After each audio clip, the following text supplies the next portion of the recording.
I loved, I think I looked last night and I loved noticing that, perhaps some of you are aware of it, but just 10 minutes ago, friends, the moon moved into Aries. So it's always lovely to just pay attention to these things, because it gives us a little boost as our class today. And 10:48, I believe it moved in. And of course, we're going to be inching towards a moon Jupiter conjunction a little bit later today, which is always lovely, right? And for us together, even just launching this right now, we do have a moon Jupiter conjunction. And when I say conjunction, it just means they're sitting next to each other, 0 degrees, 4 degrees, they're sitting in the close degree. And generally, this is emotionally uplifting, right? Because Jupiter has a lot to do with upliftment and the moon has a lot to do with our feeling life. It's emotionally uplifting. And again, we were talking about the 12th house last time. Again, this house of the great mystery is activated and the house of the imagination is activated. So it's just, you are now students of energy and you are now students of observing how energy changes moment to moment. And I've said to some of you before, the reason why I write the moon notes every morning is not because the moon is the most important position, but because it's a position that moves quickly. So every 2 to 2.5 days, you can actually say to yourself, what's different? Do I feel anything different? Do I notice anything out in the world that looks different? And so you start to observe your own energy patterns and you start to say, gosh, how was this morning? And did I feel a shift at 10:48? And can I use that energy in a new way, right? So just for fun, wanting to point out this shift. And of course, we still have, because Saturn is a very slow moving planet, we still have Venus very close to Saturn, which is wonderful for our community group astrological work. It continues to support us. Good. So, okay, back. Welcome. We're all assembling. I actually want to remind you that if there are questions that are logistics questions, or that you just don't want to address the group, but you want to ask somebody, Caitlin Mulder is a co-host here and Bruna Maya is a co-host. And so you can write to either of them at any point. You're like, I still don't get it, or whatever it is, just go ahead and send them a direct message. But please, if you have good other questions that you want the group to benefit from, please go ahead and ask your questions to all, because that benefits us all. Good. So the way that I'd like to begin is with a poem, because that is, part of my gift to you. And this poem is such an astrological poem. It is such an invitation astrologically. And it is by Alberto Rios, and it's called A House Called Tomorrow. And what I'd love you to do is just, maybe you can even use the poem to arrive, and you might close your eyes, or you might just get a little still. You might even use it as a kind of meditation as we are gathering. And you might also use this as a moment to feel everyone that's gathering. Yeah, to feel our spiritual and brothers and sisters across the globe. So this is called A House Called Tomorrow. You are not 15 or 12 or 17. You are 100 wild centuries. And 15, bringing with you in every breath and in every step, everyone who has come before you, all the yous that you have been, the mothers of your mother, the fathers of your father. If someone in your family tree was trouble, 100 were not. The bad do not win, not finally, no matter how loud they are. We simply would not be here if that were so. You are made fundamentally from the good. With this knowledge, you never march alone.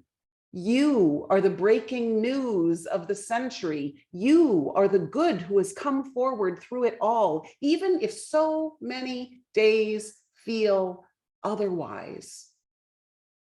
But think, when you as a child learned to speak, it's not that you didn't know the words, it's that from the centuries you knew so many, and it's hard to choose the words that will be your own. From those centuries, we human beings bring with us the simple solutions and songs, the river bridges and star charts and song harmonies, all in service to a simple idea that we can make a house called tomorrow. What we bring finally into the new day, every day, is ourselves. And that's all we need to start. That's everything we require to keep going. Look back only for as long as you must, then go forward into the history you will make. Be good, then better. Write books, cure disease, make us proud, make yourself proud. And those who came before you, when you hear thunder, hear it as their applause. Isn't that beautiful? Oh, and I just love that he has in it, that the simple solutions and songs, the river bridges and star charts and song harmonies. And really, this is why I study astrology, because we are building a house called tomorrow. This is Aquarius. Aquarius says, we are living into the new age, and the new age is the house called tomorrow. And we each have to claim our gift and gifts, and they don't have to be huge and dramatic. They can be tiny and soft and tender. The author is Alberto Rios, R-I-O-S. And I also love this idea that when you as a child learned to speak, it's not that you didn't know the words, it's that from the centuries you knew so many, and it's hard to choose the words that will be your own. I think we spend the first part of our lives finding the words that are our own and claiming them. And part of that, astrologically, friends, is your rising sign, right? I mean, of course, it's the dance of your entire chart that offers your true inner name, that offers your gift. And so when we study astrology, we're studying the ways that we can offer our inner name in the world, so that we together, and it's the only way, so that we together can build this house called tomorrow. Yeah. Reading poetry out loud is so good. It changes something cellularly, and you give yourself permission to feel what you're feeling and to claim something new, to name something new. So thank you for receiving that. Okay. I had a request from one of our participants. She was saying that she would love to have someone with which to study, or with which to review, or with which to just dive in and have some conversations in between classes. Now, for some of you, you're like, nope, I don't want that. But here's what I'm going to say. I would love, if you are interested in having a buddy, I will pair you up if you send an email to assistant@HeidiRose.com and just put buddy in the subject letter, okay?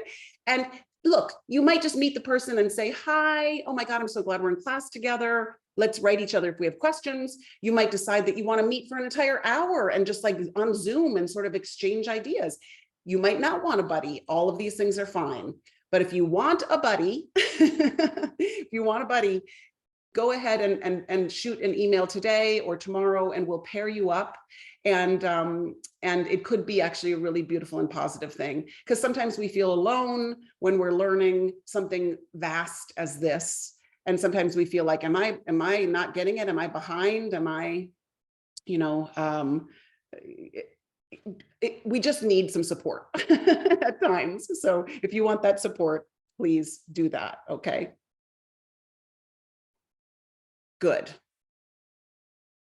So now we're going to dive in because we've got a lot to cover today. And I will go ahead and share the screen. And by the way, Bruna or Caitlin, if I do miss something that, you know, should be spoken out to the group in terms of chat, go ahead and just get on and let me know that, okay?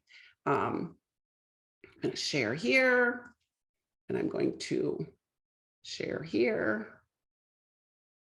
Good. Okay. I'm assuming you can see it all.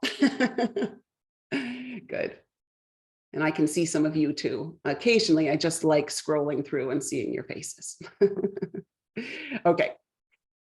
So what we're going to do, I'd love you to get out your charts, you know, always have that chart ready. And I think also Erin did send you a blank chart as well, and we're going to be using that.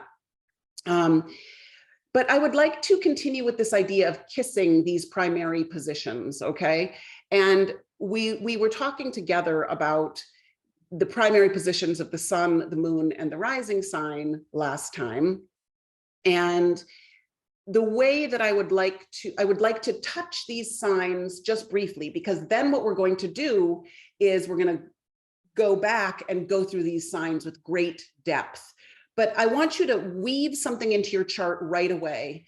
So it's as simple as this. I want you to label your sun, moon, and rising with the opportunity of the sign. So for example, if I have Aries rising in my chart, and I've labeled that as Aries, and remember, I've also labeled it now as cardinal fire, right? If I have Aries rising, I'm going to write on my chart the opportunity to begin, because Aries launches us. And, you know, these words below, you can also use them. Some of you might have a triple sun, moon, and rising. You might have sun in Aries, moon in Aries, Aries rising. So you might also say the opportunity to trailblaze, or you might say the opportunity to be dynamic. But I want you to just write in, if it's your sun, your moon, or your rising sign, and you have Aries, I want you to say, this fire sign offers me the opportunity to begin. This is the first fire sign of the zodiac, and it has a lot of dynamism. If you have Taurus in one of your primary positions, I want you to simply write, I have the opportunity to manifest. You know, I always, I can never sort of choose one word, but, you know, right now we're choosing one word, the opportunity to manifest, the opportunity to produce. And so I want you to feel these three primary positions for yourself. This is the first earth sign. And as we said, it's fixed earth. And again, you can immediately feel something about the sign when I just say fixed. Oh, and when I say earth, so you have the opportunity to bring it into form, to manifest. If you have Gemini in your sun, moon, or rising sign, you have the opportunity to communicate. And when I say communicate, this is everything. This is writing, this is speaking, this is, you know, asking questions, this is connecting. So this is the first air sign. It's mutable air, it's on the go, and it wants to talk with everyone about everything. So you have a great opportunity to communicate if you have the sun, moon, or rising sign in Gemini. And I will say, you know, professional writers, I would say 80% of them have Gemini in the sun, moon, or rising, or they have a loaded third house, which we'll talk about. But you just see these things again and again. There are certain careers that are reflected in these signs. Cancer. If you have Cancer in the sun, moon, or rising, this is, I want you to write, I have the opportunity to create a stable foundation, or you could make it simple and you could say to create home. Or you could say the opportunity to nourish, whatever speaks most to you. But Cancer is the first water sign. It's a cardinal sign, cardinal water. It's the great mama bear nourisher. So I have the opportunity to create a stable foundation. And you can feel that in your body as well. And we'll learn about Cancer that sometimes it has, you know, fear running through it. And and wants to protect itself. So this idea of creating a stable foundation feels so luscious. And you might create a stable foundation for yourself, for your family, for your business, right? So this is the first water sign. And then we go through the elements again, and we get to Leo. So if you have Leo in the sun, moon, or rising sign, I want you to write opportunity to express. I have the opportunity to express. And now listen, even if you don't have these signs in your sun, moon, and rising sign, we all have all the signs, and you're going to learn where they show up in your chart. But I'm just choosing these three primary positions just to get us sort of living into our big three and starting to combine them and starting to explore them. Good. So if you have Leo, opportunity to express, opportunity to love almost, or be generous, to opportunity to lead. Those are good Leo words. Okay, if you have Virgo, I want you to write, I have the opportunity to refine and purify whatever I touch. Because Virgo is the second earth sign. It is mutable earth. It's very intelligent earth. And it's one of the most intelligent signs of the zodiac, and it makes things better as it works with them. It refines and purifies. So I have the opportunity to refine or purify. Libra, if you have that in the sun, moon, or rising, you have the opportunity to relate and to bring a conversation, to bring, I almost want to call it social beauty, but also to bring fairness and justice, but the opportunity to relate, to bring two things together and have them converse. It's the second air sign, and it is cardinal air. So steps forth in the name of relationship, okay? Scorpio is the second water sign. And if you have Scorpio, you have the opportunity to transform, to heal, to penetrate, to probe. You have the opportunity to go deep. And it starts to get really interesting when you read these three phrases. If you have the sun, moon, and rising in different signs, when you read, like, I have the opportunity to begin, to express, and to structure, something starts to happen in you when you feel those words working together. So Scorpio transforms, penetrates, sacrifices the lower for the higher. That's another really interesting thing that Scorpio does. Okay, Sagittarius is the third fire sign, and it's mutable fire. And it has the opportunity to expand, to explore, right? To create spaciousness and freedom, the opportunity to expand. Mutable fire. It moves, the fire that moves. It's like a forest fire. I like to say that Aries is like a match, Leo is like a campfire, and Sagittarius is like a forest fire because it moves, yeah. Capricorn, the opportunity to structure, ambition, responsible, industrious qualities. It's the cardinal earth sign, and you really can bring things into form here, and you can achieve such a tremendous amount here. You can be excellent at whatever it is you choose to do here. Cardinal earth. And then Aquarius is the last air sign. It is fixed air, and it's the opportunity to share, the opportunity to distribute, the opportunity to reform, the opportunity to innovate. But really, Aquarius wants to share. It wants to share its waters of life. It share its information. And then Pisces offers the opportunity to love and redeem, uplift, care for those less fortunate, the opportunity to love. And it is a mutable, deep, changeable water sign, deep sympathy, deep intuition, deep imagination. So, it's one thing, as we know, to know our sun sign, and then we expand it to these big three, and we start to say, ooh, I have these three juicy tools, to work with. And we start to feel the paint on the palette again. And we start to ask ourselves, well, if I have the opportunity to begin, what am I here to begin? If I have the opportunity to communicate, what am I here to give voice to? We start to ask how we can use this opportunity. What am I here to transform with as a Scorpio rising? What am I here to bring structure to as a Capricorn moon, right? So this has to be, you learn astrology through self-inquiry, right? Okay, we have all these words. Okay, Gemini's versatile. How am I versatile? Am I versatile? You know, I mean, we really have to ask ourselves how these qualities show up. Yeah, good.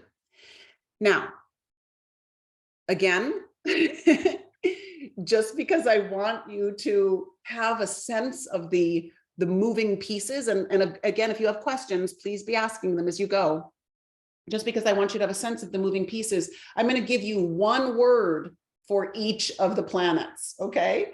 I'm going to give you one word, and we're coming back to it to do a deep dive, but I want you to start to say, to be able to say A plus B equals C. If my sun is my personality or will, let's say, and it's in Aries where I have the opportunity to begin, and it's in the 9th house of travel, let's say, you just start to piece them together that simply, like at a very basic level, and then we deepen the experience. So find your sun in your chart and just write personality, just write integrated personality, okay? This is where you shine forth as your personality self and where we feel your will. I want you to find the moon, and I want you to write feelings for now. Feeling life. That's all. We're going to just reduce it right now to simplify it. So if my feeling life is in Capricorn, my feeling life demands structure. That's interesting, right? Like those that already we feel a little paradox within those two. But let's write feeling life or feeling responses for the moon. Just put a little arrow, right? For Mercury, I'm going to give you the communicator. Simple as that, the communicator. Yes, it rules our nervous system. Yes, it rules how we process information, how we speak. It rules our intuition. But for now, let's call it the communicator. For Venus, let's call it the lover for now. It's the intelligent lover. Let's put the intelligent lover, because Venus is not just about love. It's about how we love with intelligence and wisdom, but it is what we value deeply. So let's just call it the lover, because it's what we love and what we value. And it's a real soul point, friends. Wherever Venus is, you learn a lot about where the soul finds richness, where your little individual soul self is like, this is good for me. And this is good for you because I'm going to give it, you know? So it's who we love and how we love and what we love. But let's call it the lover for now. Mars, let's call Mars the warrior for now. But Mars, you know, the important thing about Mars is it needs a mission. It really needs a mission, and our warrior needs to act for the good and needs to act for the generous mission. But it's where we assert ourselves. Oftentimes we really have to evolve our Mars. Our Mars can get a little selfish or heavy-handed or reactive, and wherever Mars is, we really have to learn to use that energy with a lot of grace, okay? Jupiter, let's call Jupiter the teacher. So find that planet that looks like the number 4, let's call it the teacher. And wherever Jupiter is, you know, I like to say, look, we're all teachers because we all can embody energy in a beautiful way, and somebody is going to benefit from that. And so wherever Jupiter is in your chart, you're a teacher there. You get to offer that energy with a lot of grace and a lot of abundance. And you get to say, I know something about this. So it's expansive. It's a part of your gift there. So, and it's really opportunities to grow and to help others grow through your Jupiter placement. Saturn, let's call Saturn the authority for now. It's the father, it's the authority, but wherever Saturn is in, this is where we are here to learn our own authority and to become our own authority. And it's tricky and we're tested there, but it's ultimately our mastery. So let's call it our soul authority, you know. Let's call Uranus the awakener. And, you know, as the next thing we're going to do is look at houses. And so we're going to find out, well, where am I meant to wake up? If Uranus is in my 4th house, am I meant to wake up in this area of home and family? So this is the awakener. It insists that we get charged and awakened, and that we create a new pattern there, and that we break with tradition there, and we be our own individual self there. So it wants to bring in something new. So Uranus is the awakener. That's all you need to write for now, okay? Neptune, let's call Neptune the dreamer. It's got a lot, it's a higher octave of love, so it's got a lot about love in it as well, but it dreams a new dream, and it transcends the old ways of doing something, and transcends the old ways of thinking about things. It transcends the everydayness and lifts us into greater heights and greater spiritual places. So it's a deeply loving planet, but it also, let's just call it the dreamer for now, because it brings in a new possibility through love and imagination. Okay, and then finally for now, and we're just doing the basic planets right now, Pluto, let's call Pluto the healer, because that is the best of what Pluto brings. It brings everything to the surface that needs to be healed, and it purges, and it brings up the gunk, and we detach from the gunk, and we empty ourselves so that light can fill, and we break with the past, and, you know, metaphorical death brings liberation through Pluto, but it's a deeply, deeply healing planet. Okay, so even if you, for example, you just knew that your warrior was in the sign of Aries, right? Then I know that I have a mission to begin. I know that I have drive and intensity and a kind of vitality that is lending itself to the opportunity to begin. So this is just how we start to play. And I want you to be able to play at this very A plus B equals C level to start out with. Any questions from that, or any observations from that? And okay if not, but just, you know, creating the space for that. Good. Okay. So what we're going to do a deep dive in today now, though, is the houses, okay? Because I want to create the playing field for you. And I want you to start to have a sense of the castle of the heavens, the magnificent, you know, space in which all this occurs. And part of the reason that I really want to start with the houses is, and I'm going to stop sharing for a second, and I'm going to go over here, is that as we start to talk about the signs, you're going to be paying attention. You're like, oh my gosh, yeah, okay, we're going to talk about Aries. I have a moon in Aries. We're going to be, you know, so I'm going to listen deeply to that. But then somebody else might not have a single planet in Aries. They might not have any Aries represented. But one of the reasons that we're going to talk about the houses is because you all have the signs ruling houses of your chart. So for example, if we're talking about Cancer and you have no Cancer in your chart, you actually, if this were a baby, this baby would actually have Cancer ruling the 3rd house and the 4th house. So Cancer would have a lot to say about these particular areas. So the reason why I'm bringing this up now is that don't ever tell yourself, oh, this sign is not a part of my makeup. Every sign is a part of your makeup. And certainly signs have more emphasis, and, you know, we have certain signs that have more emphasis in our life for sure, but every sign is a part of us, and you cannot dismiss a sign. Oh, I hate Taurus. I hate Gemini. Oh, Geminis always drive me crazy. Because guess what? You're dismissing a part of yourself, and we are all here to evolve these energies that are within you. So you can start to pay attention to what sign is ruling a particular house, and remember, as we're looking on the bottom half of the chart, it's the sign that's to the left of the house. So for example, Taurus rules the first house, Gemini rules the second house, Cancer in this case rules the third house, and so we go.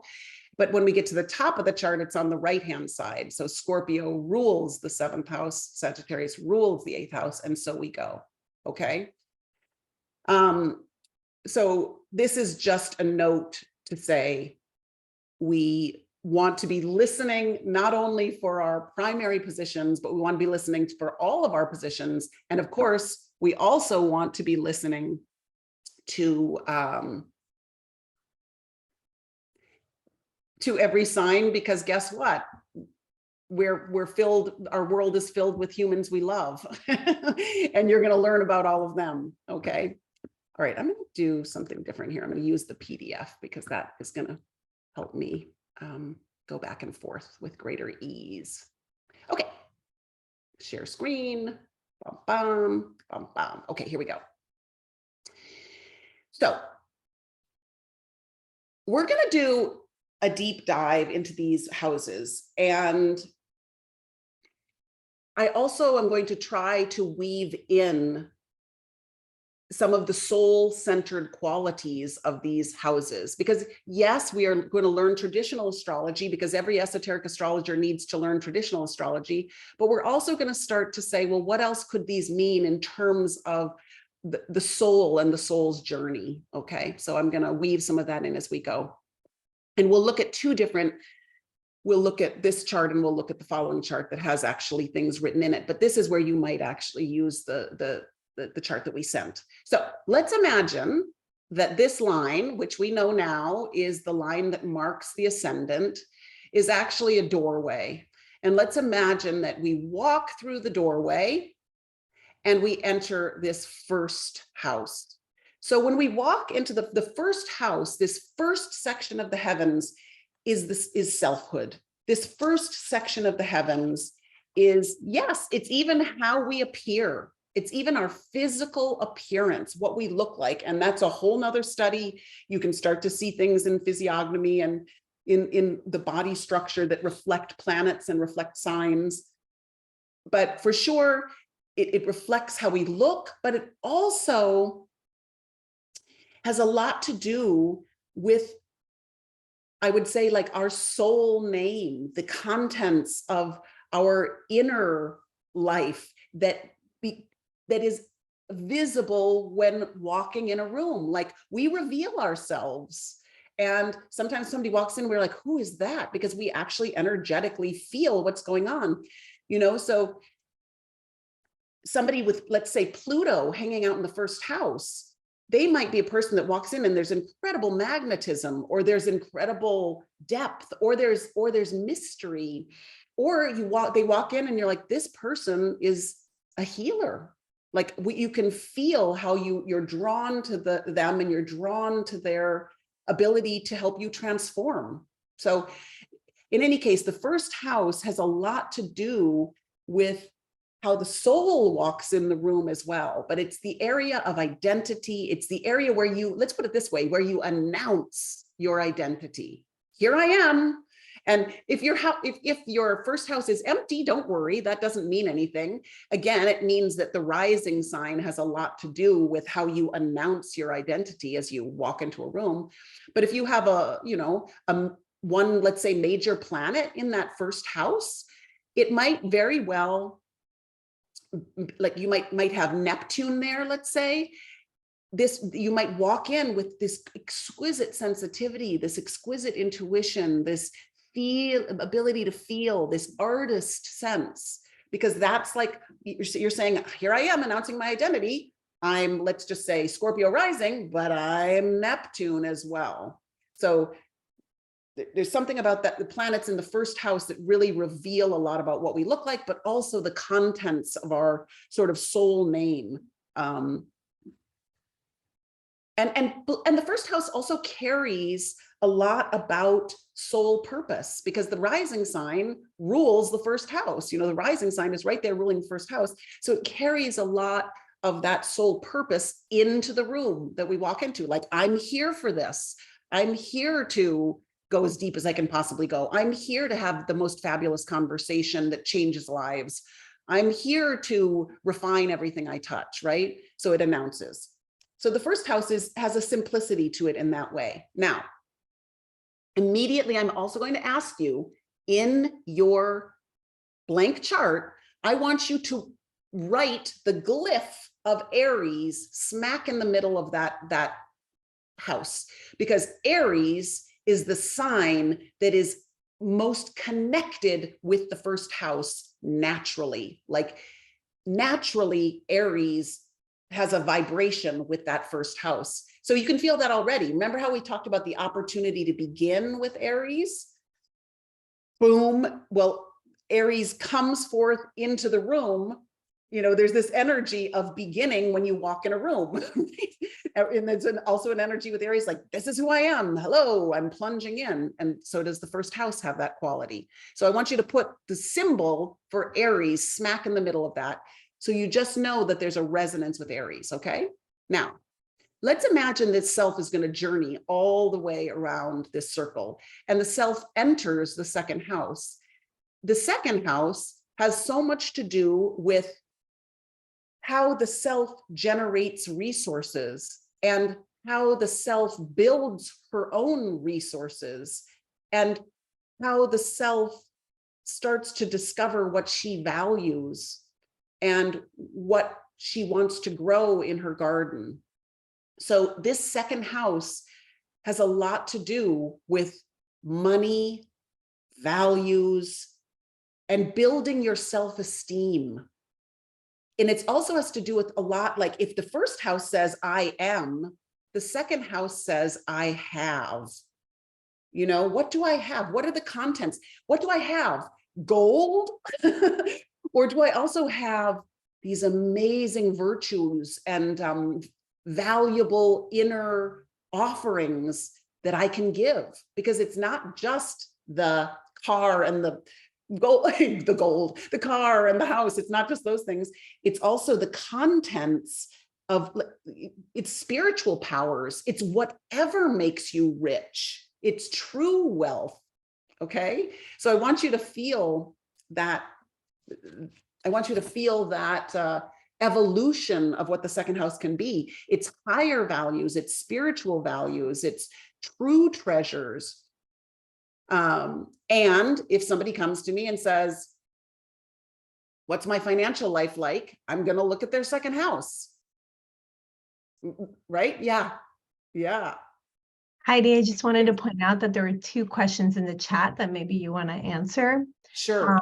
The first one was talking about the rising ascendant might be Pisces, but Aries is still in the first house. Yeah. Yes. My Aries is in the first house, as in you have a planet, Isabel, in the first house, but your rising sign is Pisces. Yeah. So sometimes we have like, sometimes our rising sign is one sign like Pisces, but we have planets in Aries because they're not equally divided. The houses are not, we're not using equal house system. So you'll have a little bit of Aries energy, say, even with Pisces rising.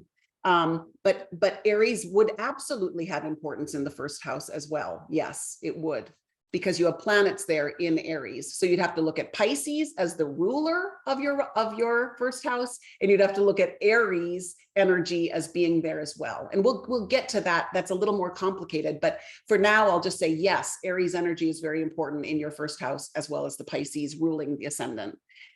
And then again, empty houses, Marcia, is not a big deal at all. And it doesn't mean you're not going to make money. Again, you look to the sign that is ruling the house, and you start to learn about how you might make money, what you have of value to give, and you start to pay attention to that sign as it infuses that house.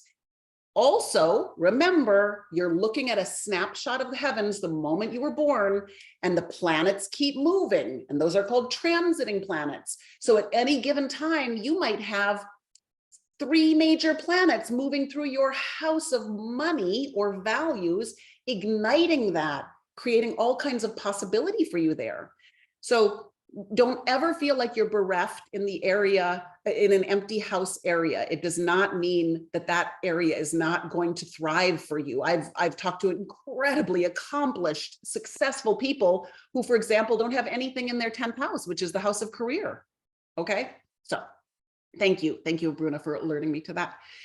Okay, so second house, it's really about, yeah, it's about worth, it's about value, it's about, this is deeply so, it's about whether you feel your own worth and what you bring to the table.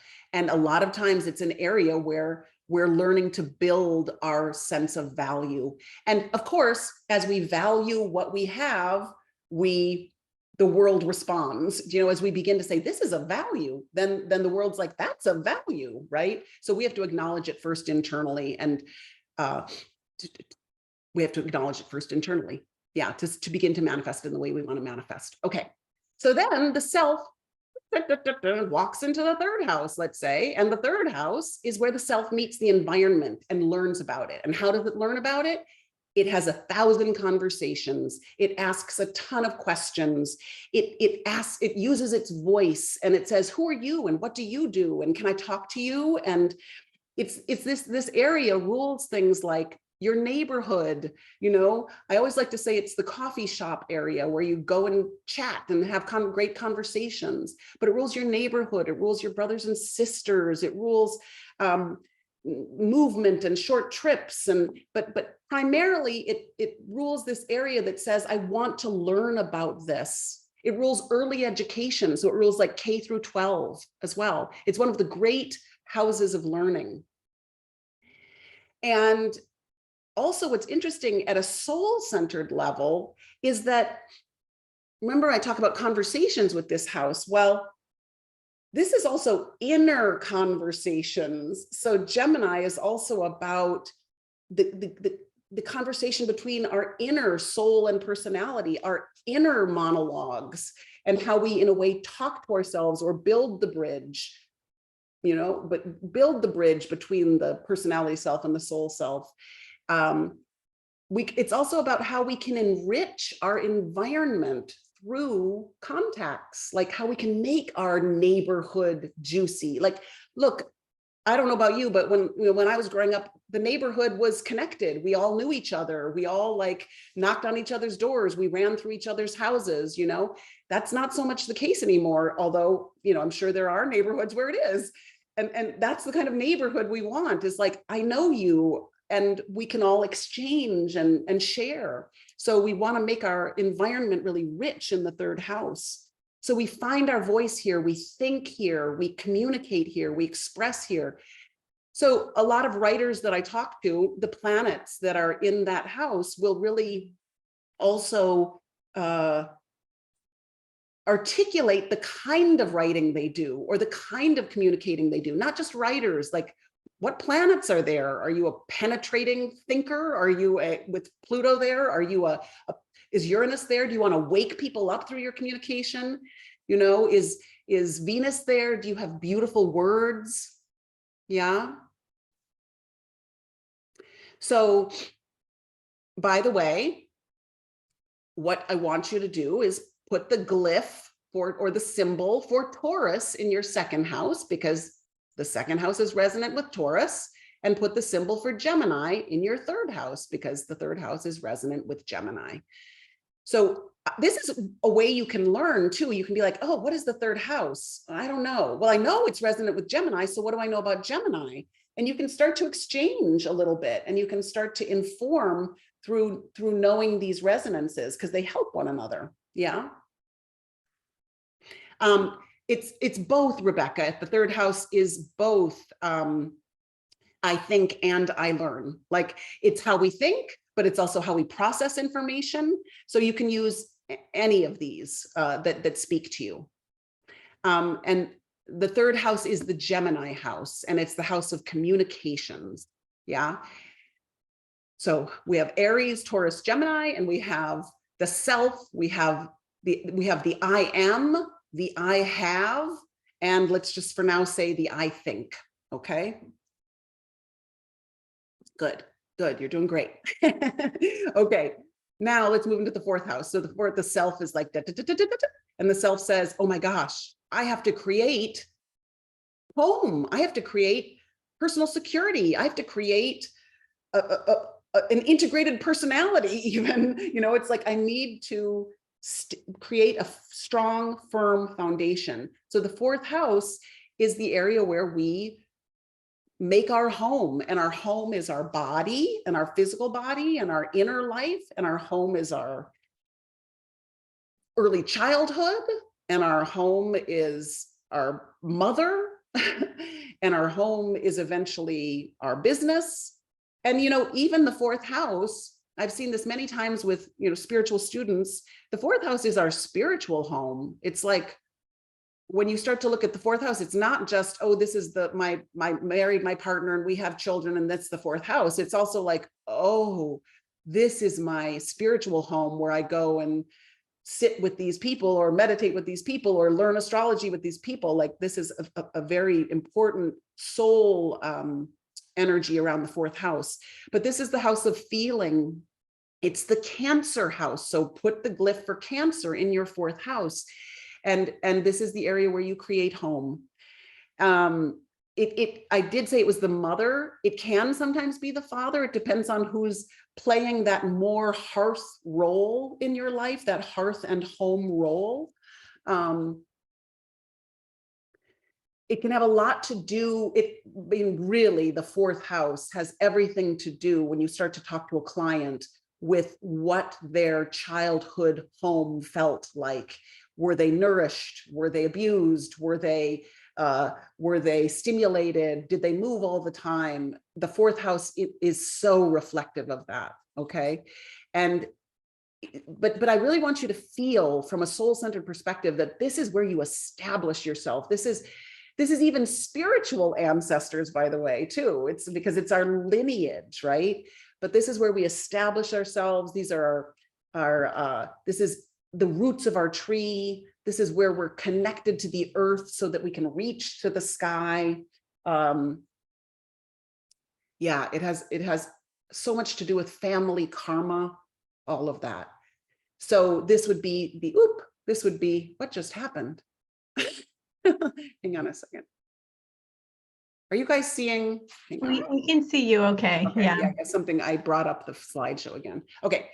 So, good. So I also want to just say this. Now we're gonna go on to the fifth house, but I want you to also imagine the houses like this, that the first three are like very early life. You could call it springtime. The first three are like the springtime of our life. It's very early birth and figuring out who we are and what we want, and starting to learn. The second three are like adolescence, and this is like summertime. Okay, these three are like summertime, and this is us starting to be the adolescents in the world and figure out who we are and what we want to express and how our home is. The third three are like fall, and this is like adulthood. 7, 8, 9, it's like adulthood, and our partners, our sexuality, our adventures. And the fourth three is like winter. And I think about these as like the sannyasin in the world. In other words, the person who has raised their children or has lived the chunk of their lives with their career, and then they start to activate their true spiritual purpose, and they do their spiritual work at an even deeper level. These houses are the winter houses. Yeah, Caitlin. There was a question. What is the I statement for the fourth house? You can use I feel for now. Yeah, and there's many things, or you could say I feel, I create stable foundation, I create home. Yeah. Good.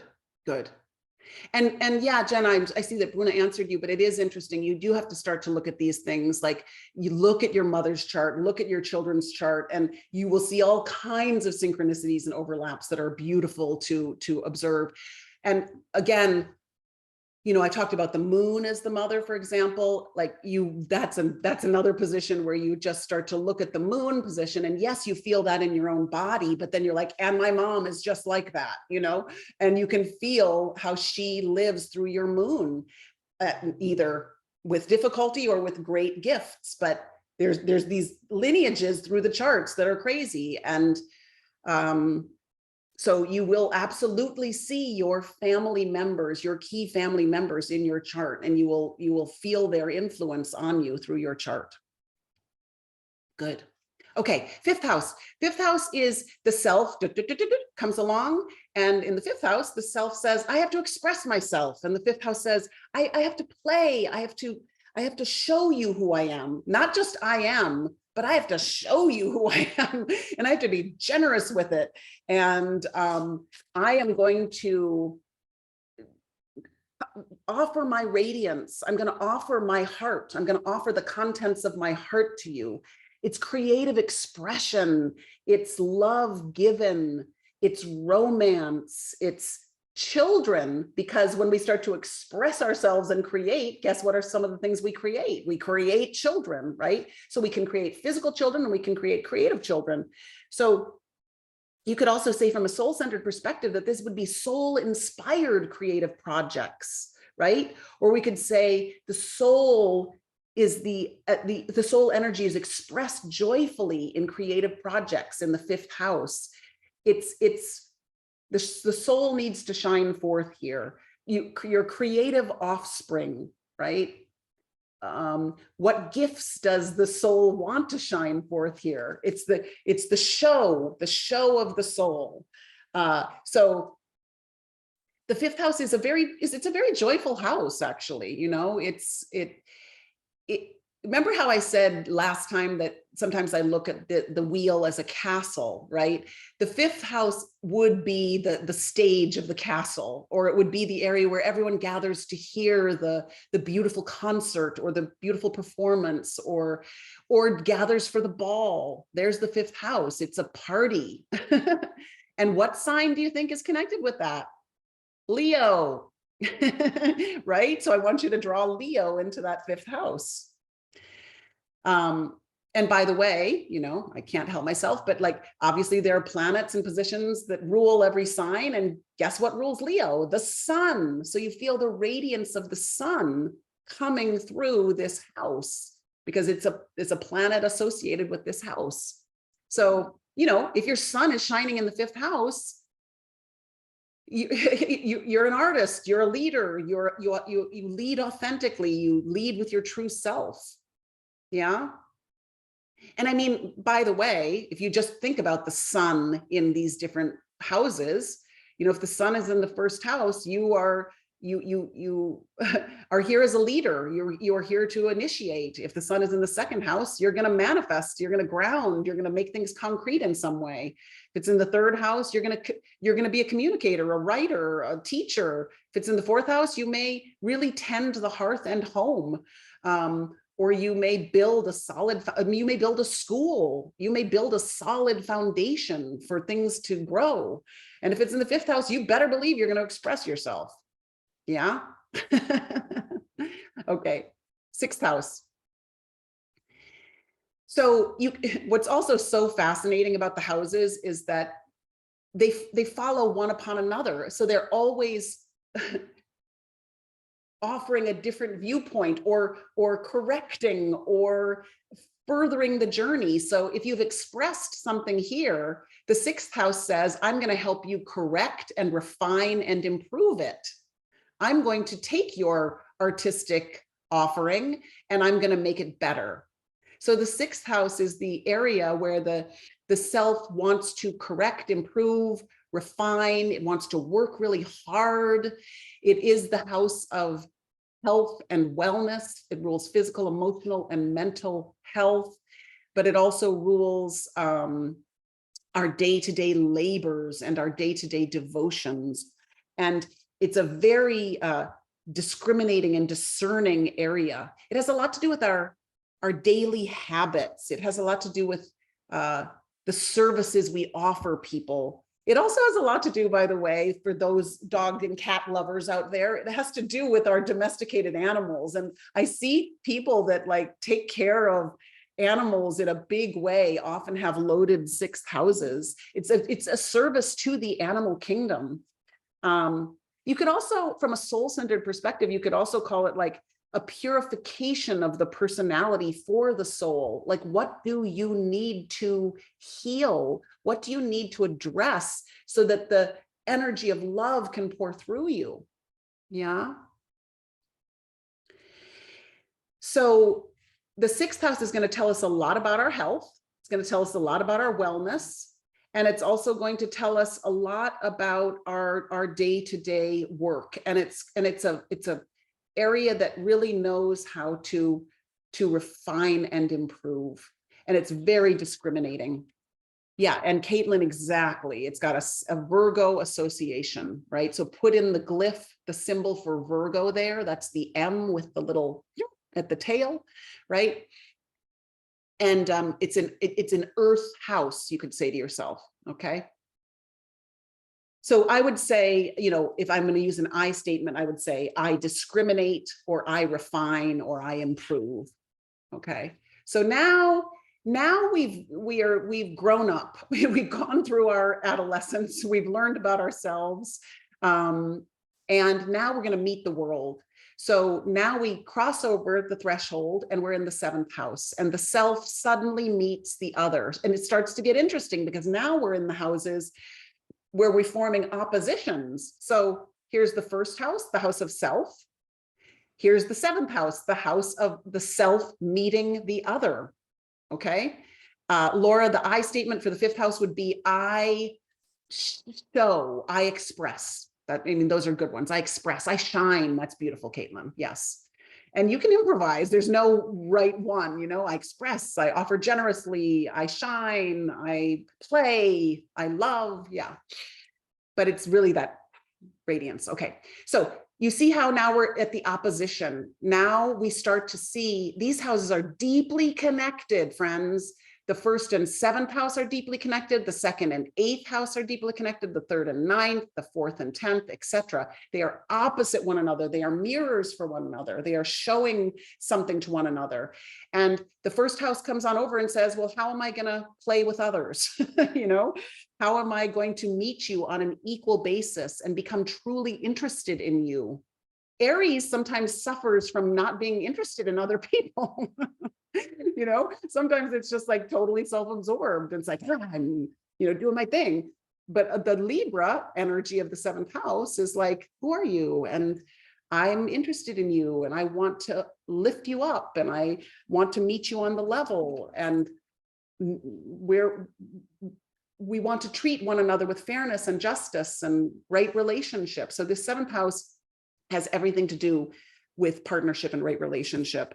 And it's all, you could say, I relate. And it's where we partner with the other. And you could say from a soul-centered perspective, it's really like soul to soul bonding. It's soul mate. I don't believe in a soul mate. I believe in soul mates, right? Where throughout our life, we're like, oh, you are a mate to my soul, and you are too. And we need to go deep here, right? So these are the true spiritual relationships. And this is also the area where we really pay attention to how we can improve our relationships and how we can learn to treat one another better. You know, not just our friends, not just our acquaintances, but everyone we encounter. And a lot of times you'll learn about, in the seventh house, you'll learn about your early romantic relationships, you know, and whether you're tested there, whether there's a bounty there, whether the kinds of people you might be attracted to might be shown in the sign that rules the seventh house, as well as any planets in the seventh house, right? So like I've seen Uranus in the seventh house, and people need a ton of freedom, or they're attracted to really unusual, out of the box people, or Saturn in the seventh house, sometimes they're attracted to older people, you know, because Saturn is the father figure, the older person. But also sometimes with Saturn in the seventh house, you meet your real partner later in life. Like, and, you know, just a little later, just a little later. But sometimes you're tested initially, and then you're like, okay, I've had my Saturn return. Now I'm gonna start to attract the right kind of person for myself, right? So you learn a lot about relationships there. Good, yeah, okay. Yeah, and I just want to say the seventh house is also such a house of, we call it the house of marriage and partnership, but like, here in LA, you better believe like an agent and a manager, or, business partners or writing partners, they have a seventh house feel to them. So it's not just our spouse. I've seen many, when Uranus sometimes transits this house, it can often indicate some kind of upheaval or divorce or change, but I've seen marriages not even blip around that, where it's like, no, everything's fine, but there's another primary relationship, if not only the relationship with the self, that can be changed. Because the seventh house, I would also just say the primary relationship is with the self first. Are we in harmony with ourselves? And only then can we turn outward. Okay. Yes, I pair up. Good. Yes. I relate, I connect. Okay, eighth house. Eighth house, the self becomes part of something great and is forced to give up what stands in the way. That's interesting, isn't it?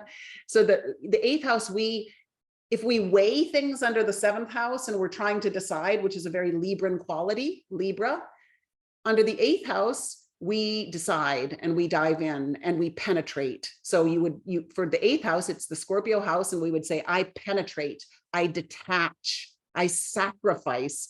Because under this house, we sometimes, like I said earlier, we give up something that no longer serves, so it can be replaced with something of higher value.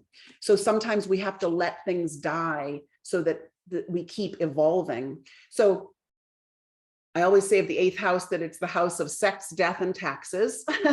It is the house that rules all these taboo, quote unquote, subjects.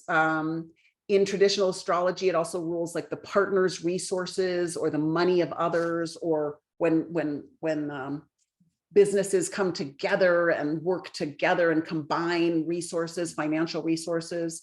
So the eighth house would have a lot to do with money as well. And remember when we had the second house and the eighth house, that they're opposite one another. These are both financial houses. This first and seventh are about relationship. The second and eighth are about values and finance and investing and manifesting. All right. From a soul-centered perspective, this is really the area where we are tested, where, it's said under Scorpio that there's the test, there's the trial, and there's the triumph. And it's where the soul prevails. It's where we wrestle through. It's where things need to die that don't serve us. But it also is an area where we could invest spiritually. So, where we could actually either literally invest money in spiritual pursuits, or you could say it's the wealth that we receive from sharing with one another. So, Heidi, one quick question from Hannah. Yeah. She's asking if there's a slide with a ruling planet of each house and an I statement. Yeah, we can get that for you. We're going to move. We're going to send this to you, which is another way of looking at the houses. But we will also, as we get to ruling planets and etc., we will provide that for you. I don't want to introduce ruling planets yet, because that's yet another layer. But for now, I'm having you make your own in terms of the signs that are connected. But Hannah, yes, we will definitely get you something like that for sure. Thank you for that request. Okay. Okay, so the ninth house is the house where the self expands its horizon, goes far from home, travels. So again, I want you to notice the third and the 8th house are, the 3rd and the 9th house are houses of travel. They're houses of movement. They're houses of adventure. You could say the 3rd house is one about like short distance travel, and the 9th house is long distance travel. Okay. But the 9th house is where the self expands. It goes to school. The 9th house rules higher education. It rules traveling the world.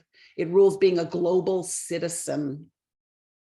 It also rules, and this is really important, the phrase I would use is I envision for the 9th house, because it really wants to envision the path that it wants to tread. It wants to envision the horizon where it wants to go. So we discover many spiritual paths within the 9th house. And we study different religions, we study different philosophies, we yearn to deeply understand. Yeah. So we want to expand, you know, we're all born like this, and we want to expand our horizons and say, oh my God, look at the world. Look at how the people live. Look at how the people pray. Look at how the people study. We want to understand one another. And this is where we do that in the 9th house. I envision. And it's almost like you could think of it as a spiritual university too, from the soul-centered perspective, or we could look at it from the expansion that happens when we have a vision. And on a spiritual path, you really have a vision because you're here to evolve. You're here to become the most radiant soul you can be. And that's a long path. And the 9th house rules that path of the spiritual vision. But from a very much just practical perspective, it rules higher education, it rules back to school, it rules world travel, it rules storytelling. Okay. So, you know, if you have planets in this house, it's going to tell you, how do you feel about college? You know, it's going to tell you, how do you feel about long distance travel? Are you scared of it, or do you like love it? You know, we can get that concrete and that basic, right? You could think of this also, the 9th house, almost as a pulpit, or a, you know, where you preach from or where you speak from, because it's the Sagittarius house. So put the little arrow for Sagittarius there. Put the little arrow. That's the Sagittarius house. Yeah, Nicole, Mars in the 9th, you know, you're like, let's go on a mission across the world, or let's go on an inner mission and understand ourselves. It's got a lot of, and this house is a very physical house too. There's a lot of physicality to it. And maybe athletes, a lot of athletes have Mars in the 9th house. So we will, by the way, be going through exactly what, you know, Nicole's just put here. We'll be like, okay, what does it mean if Mars is in the 9th house? But I want you to already be brewing about it and be willing to get it wrong or whatever, just experiment. What does it mean? I'm enthusiastic, Mars, about going to college, 9th house. I'm in the military, Mars in the 9th house, and I travel the world. You know, I want to understand. I treat my inner understanding as a mission. Yeah. So like Nicole said, I'm definitely not an athlete. And of course not, we're not all going to be manifesting every single interpretation here. Allison is saying, if a south or north node is in a house, is that different than your actual south or north node? No, that is your south or north node. If it's in a house, that's where your south or north node is. If you have that little, you know, the horseshoes lodged in one of those houses, that's your south or north node. Yes. That's where the nodes were when you were born. Okay. That's where they were. Yeah. Okay. Let's keep going. Everything takes longer than one thinks it's going to take, but that's okay. That's okay. Okay. So the 10th house is a fun house. It's career. The self takes its responsible position in society. It's a part of it is a part of the stability of society. This is where you're like, I am going to play my part in society. This is my work. It's how you're seen in the world. In the image of the castle, it's where the big desk in the castle would be for the king or queen. It's where you run your life, you run your affairs. It's the Capricorn house. the Capricorn house. So put that little hard to write symbol of Capricorn in there. And it's, you know, I achieve, I climb, I'm disciplined. I discipline myself. It's a very parental house, very parental. So you have to parent yourself there. You have to parent your own self, and you have to parent others through your work in the world. Yeah. So it's also, in terms of the soul, it's about initiations of consciousness. It's about like, oh, now I'm at this point in the mountain and I can see what I couldn't see before, and I can understand what I couldn't understand before. And then you climb a little higher and you're like, oh, now I have an even bigger landscape, right? So it's about spiritual achievement. It's about your own success as a spiritual being in this life. It's your soul vocation, your higher calling. It could even have to do with a spiritual parent that comes into your life. But you definitely look here when people are feeling lost in terms of their work in the world, and you look to the sign that's ruling that house, you look to the planets in the house, and you look to the planets that are moving through that house, the transits, right? But already you can start to say something about what you have to make sure that you include in your career based on what's ruling it and based on planets in that house, okay? The 11th house, this is where the self contributes to the creativity and expression of society. So this is the Aquarian house. Put the glyph for Aquarius in there. And this is a house of service. Remember when I was saying that these last three are kind of the sannyasin? Like, I need to go out into the world. I need to offer my gift to all. I need to uplift and redeem. I need to be of service. I need to be the water bearer, at least in this 11th house. I need to be the water bearer. And we need to affect change for society. We need to do it together. So this is the house of group work, the house of group creativity, friends. It's how we come together with big long range plans, and we execute on them together. So like the preservation of democracy, the elimination of, you know, gun violence, like these huge things that together we have to keep working on as a group. These are 11th house matters, but in a traditional way, you know, you could look at like, how do you feel working on a team? How do you feel working in a creative ensemble? How do you feel about taking a road less traveled? Yeah, Tanya, I love that. Teamwork makes the dream work. That's awesome. That's really good. I love that. You could say in the 11th house for the soul, you know, this is the house of service with your group brothers and sisters. This is where the soul's light is poured forth for the good of the group. This is also, guys, this is important. This is the area of impersonal, brotherly, and sisterly love and sharing. You know, Aquarius has an impersonal quality to it that says, I offer love to all. I don't offer love just to the ones that I want to squeeze and own. You know, I offer love to all impersonally. And that is the signature of the new age, is that we have to learn to love impersonally. And that 11th house helps us do that. So I serve would be the phrase for Aquarius, I think here, or the 11th house here.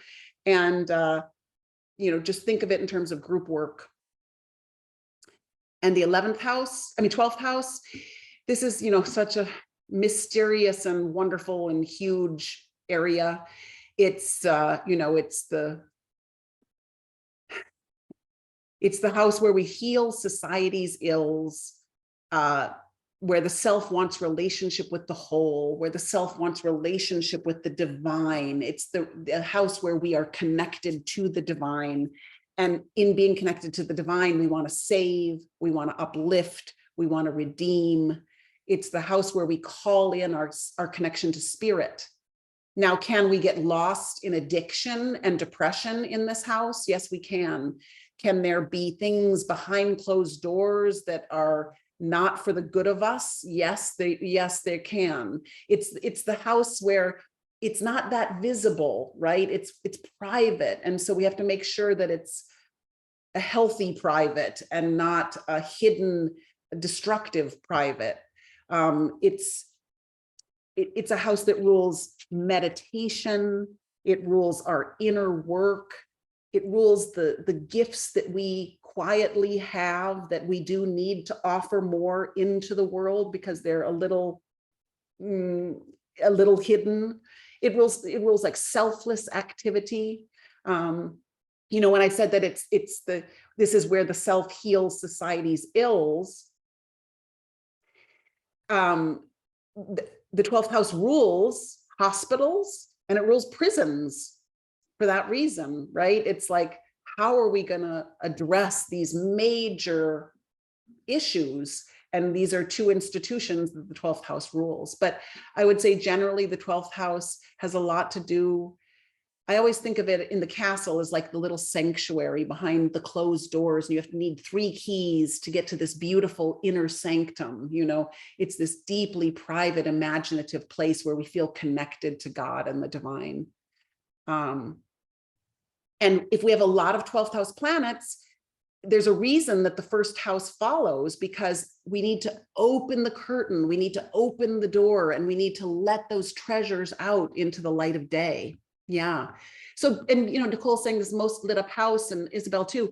Look, a lot of people interested in spirituality, a lot of people interested in helping their fellow humans, a lot of deeply imaginative people, musicians, because the 12th house rules music and poetry and film and photography.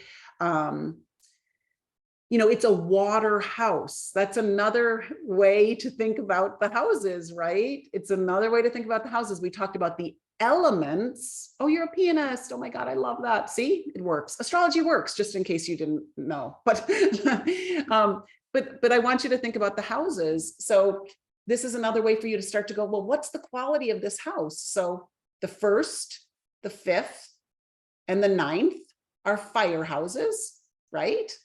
The 2nd, the 6th, and the 10th are earth houses. The 3rd, the 7th, and the 11th are air houses. And the 4th, the 8th, and the 12th are water houses. So you already know that what happens in these houses has the quality of that element. Okay, Linnea, I'm confused about the signs that rule the house in our natal chart. We have all the signs to the right or the left that rule the house, but then we have just name signs that traditionally rule the house. Correct, you just said it exactly right. Both exist, okay? So it exists. What happens, number one, is there is a sign that rules the house, and that's your own personal flavor that rules that house. Like that's your own, like, okay, Gemini rules my 2nd house, or Cancer rules my 3rd house, and you're going to learn something about your own flavor with that. But the signs that I just gave you are for everyone, the traditional rulers, the traditional energy associated with that house. You have your own flavor mixed with that traditional energy. Okay. Yeah, Caitlin. There were a couple questions that were asking about connections or like the axis between houses. And one example specifically was the 4th to the 10th. Yes. Yes. Okay, good.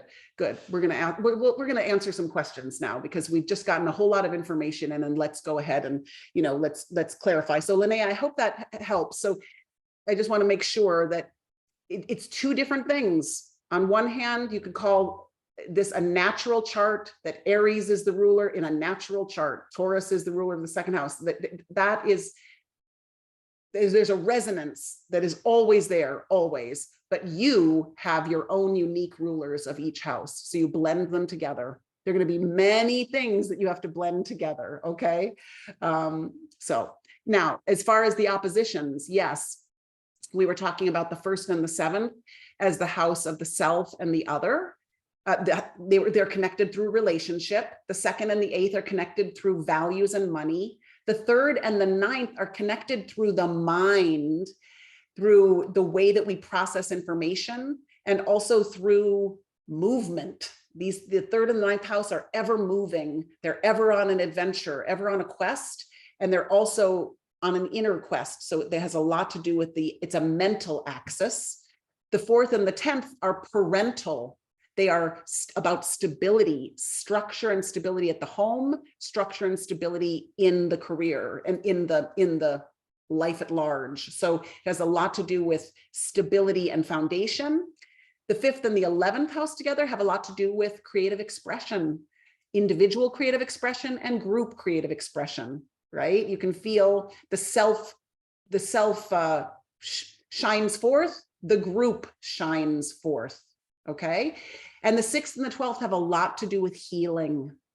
And the 6th and the 12th, I see this in the charts of the medical world, and I see this in the charts of people that are in true service, nonprofits, the healing practitioners of the world, and also religion, like, you know, the ministers and the priests, strong 6th, 12th as well. So this is these are the houses of healing. Okay. Caitlin, what's the next one, would you say? As far as question, let's see. I think everybody asked their questions. The I statement for the 12th house. Yeah, I would just say for the 12th, I save, I uplift, I redeem. Yeah. And what are the other, what are other questions? Please use this time. I have a quick question, Heidi. Yeah. This is Katie. Hi. Hi, Katie. Hi. So I was wondering why sometimes on the outside of your chart, you have the planets that, or sorry, the signs that rule your house, but then sometimes there's signs in between the houses. Yes. Okay. Yes. That's a more advanced question, but I will say, so for example, you're talking about, well, this isn't showing here, but hang on a second. Let me see if I can, those are called intercepted signs. Okay. So okay. I'm just going to bring up, Linnea's because I'm seeing it right here, and I'm going to show you an intercepted sign. So, oh no, she doesn't have an intercepted sign. Hang on a second. Let me just see. Yes. Okay. Here, Katie. Okay. So here's an intercepted sign. Yeah. This is what Katie's talking about. Okay. So Virgo rules the 4th house in this chart, but Libra's right there in the middle, just sitting there in the middle, and there's Scorpio ruling the 5th house. This is called intercepted, which means that all 30 degrees of Libra are contained in the 4th house. So every bit of Libra is contained within it. And a little bit of Virgo and a little bit of Scorpio. But right now you just need to know that Libra does not rule, like for example, in this chart, Libra does not rule any house. And for now, just let that be. It just means the entire sign is contained, which means that the Libra energy has a little harder time expressing unless there are a ton of planets in Libra. Then it expresses more easily, but it's a little harder to get out there because it's all in one area contained. Okay. It's called an intercepted sign. Yeah. Thanks. Okay. Yeah. Good. Let me go down here. Yeah. I mean, in terms of what about intercepted signs in the 1st house, any significance?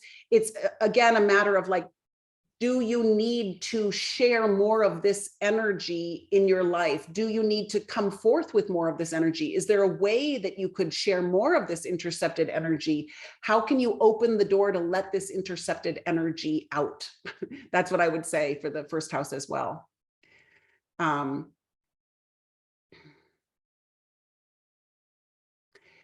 And Christina's saying, you know, so it doesn't rule, but there are aspects of Libra. Yes, there are flavors of Libra in that chart in the third house. Yes, you'd still feel some Libra nature, particularly if there were planets in that sign. Okay, particularly if it was from there. Yes, Caitlin. There was a question earlier in the chat, which was, if time permits, could you say a phrase for the sun in each of the 12 houses one more time? Yeah. So just simply put, first house, I am. Second house, I have. Third house, I think. Fourth house, I feel. Fifth house, I express. Sixth house, I refine. I always have 17 words. Seventh house, I relate. Eighth house, I penetrate. Ninth house, I envision. 10th house, I achieve or I climb. 11th house, I serve. And 12th house, I save. Okay. So again, I think I sort of did this for the first half, but you know, if the sun, I was saying if the sun were in the fourth house, you know, your big attention on the home. If in the fifth house, big attention on expression. If in the sixth house, these are the editors, like the editors, the curators. The sixth house is such a curator.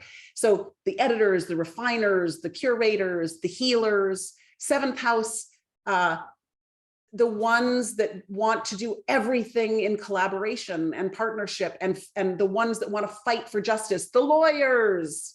You know, the sun in the seventh house is very much the lawyers. Eighth house, the therapists. You know, the or the investors, the stockbrokers, but the ones that want to, the occultists that want to study energy.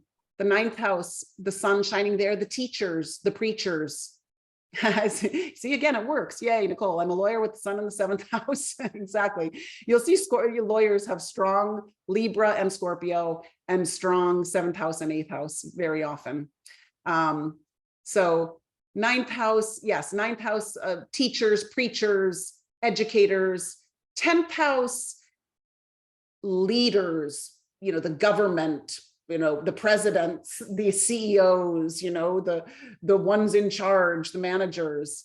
11th house, the startup tech people, you know, or the astrologers, or the ones that motivate a community and, you know, get a community rallied around, the grassroots people. And 12th house, you know, the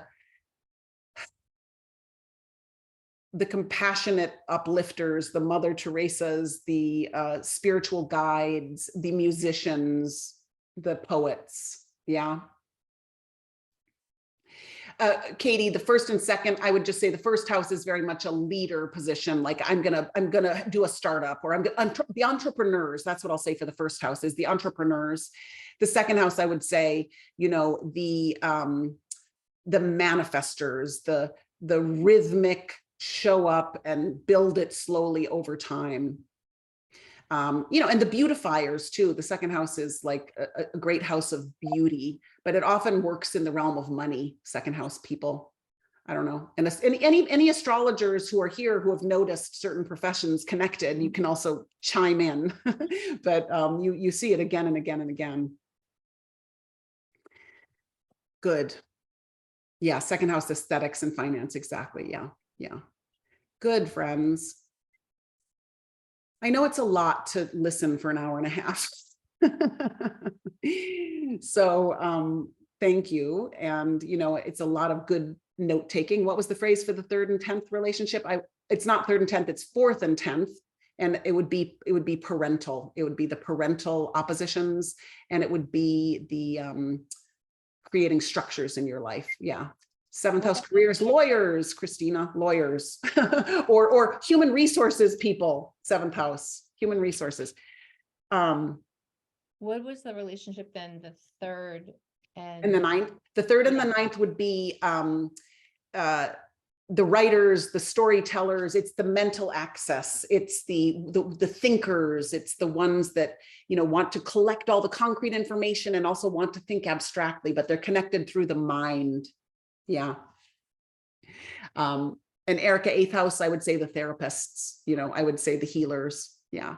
Janice says, somewhere in my chart, I must say, I love listening and taking notes for an hour. Yay. Well, that's a good one to end on. Okay. Oh, that's interesting, Sarah. Would anyone be interested in as a study group versus one buddy? Well, let's put it this way. I still want you to write me with buddy. Okay. And then I'll pair you up with buddies, but maybe I'll also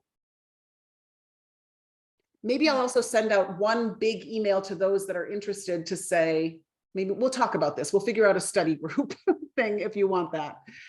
I don't know. I can't think of it right now, but we'll figure it out for you. Okay. I'll have Erin send a note. Okay. You're the best. I'm grateful for you. You're learning astrology. We're on our way. Next time we dive into the signs, deep dive into the signs, and go forth and study, observe people. You're wonderful. Mwah.